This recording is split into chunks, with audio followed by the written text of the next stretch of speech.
श्री कृष्ण भगवान ने एक ऐसी लीला रची जिसमें उन्होंने पूरे द्वारका के लोगों को समझाया कि किसी भी चीज का घमंड सिर्फ शर्मिंदगी ही देता है।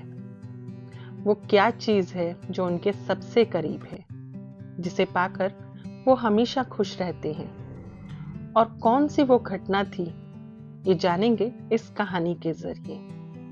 नमस्कार, मैं हूं अनीश और आप सभी का आज के इस कहानी सेशन में स्वागत है। तो चलिए बिना देर किए शुरू करते हैं आज की कहानी।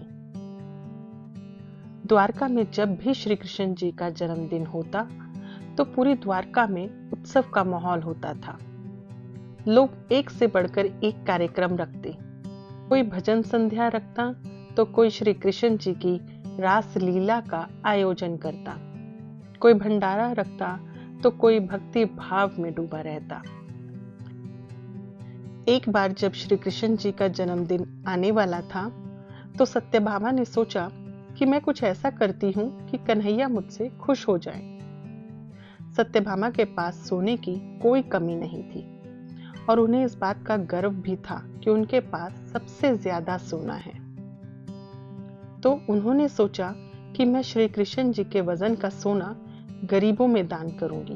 पुराने जमाने में लोग व्यक्ति के वजन जितना सोना, चांदी, चावल, आटा दान करते थे।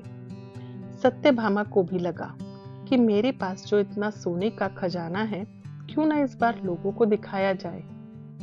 और जन्मदिन से बेहतर तो कोई और मौका हो ही नहीं सकता। इस बात का जिक्र उन्होंने श्री कृष्ण जी से भी किया। कृष्ण जी ने बस इतना ही कहा कि क्या तुम्हारे पास मेरे वजन जितना सोना है? तो सत्यभामा ने कहा कि भगवान, आपने तो देखा ही है कि कितना खजाना भरा पड़ा है। खैर, तोल करने का बंदोबस्त किया गया और सुबह कृष्ण भगवान तैयार होकर मैदान में आ गए। द्वारका में रहने वाले लोग भी इकट्ठा हो गए कि सोना तो मिलेगा ही, साथ ही कन्हैया के दर्शन भी हो जाएंगे। पूरा मैदान खचाखच भरा था।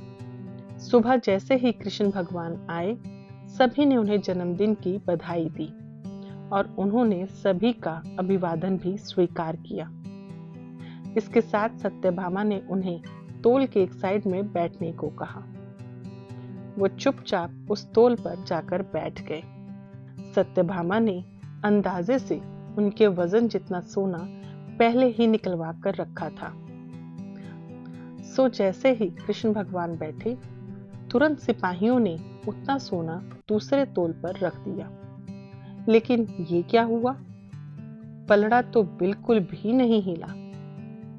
सत्यभामा ने सैनिकों से और सोना लाने को कहा।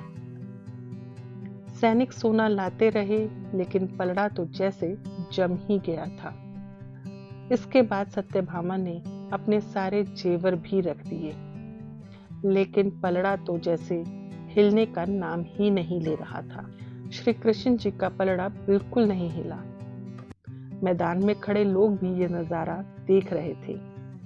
सत्यभामा को बड़ी शर्मिंदगी महसूस हुई। अंत में उन्होंने रुक्मिणी जी को रोते हुए सारी बात बताई।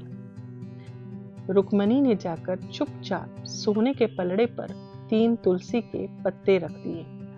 कृष्ण जी का पलड़ा एकदम ही ऊपर उठ गया। फिर उस सोने को लोगों में बांट दिया गया। कृष्ण भगवान ने सभी को कहा कि आपके पास चाहे कितनी भी दौलत हो, उसका घमंड ना करें, क्योंकि ये दौलत तो यहीं रह जाएगी। इसका मोह आपके सभी कर्मों को बिगाड़ देता है। सोने चांदी की बजाय जीवन में सरलता लाए। जैसे ही तुलसी के पत्ते दूसरे पलड़े पर रखे गए, मैं आदरवश उनके सामने नतमस्तक हो गया। कहानी का भाव ये है कि आजकल लोग जो पैसे और दौलत का दिखावा करने में जिंदगी गुजार देते हैं, ये कहानी उन लोगों के लिए आईना है। दिखावा और घमंड सब यहीं रह जाएगा तो सिर्फ कर्म। तो फिर क्यों ना इसे सरल बनाया जाए। जीवन में जितनी सरलता होगी, कर्मों में भी अहंकार, गुस्सा, ईर्ष्या खत्म होती जाएगी। उम्मीद है आपको ये कहानी पसंद आई होगी। अगर आपको ये कहानी पसंद आई तो प्लीज़ इसे लाइक करें और शेयर करें। ऐसी ही पॉजिटिव और मोटिवेशनल कहानियाँ सुनने के लिए चैनल को सब्सक्राइब करना बिल्कुल ना भूलें। खुश रहें, सेहतमंद रहें। मन और दिमाग को शांत रखने के लिए मेडिटेशन और योगा ज़रूर करें। Thank you.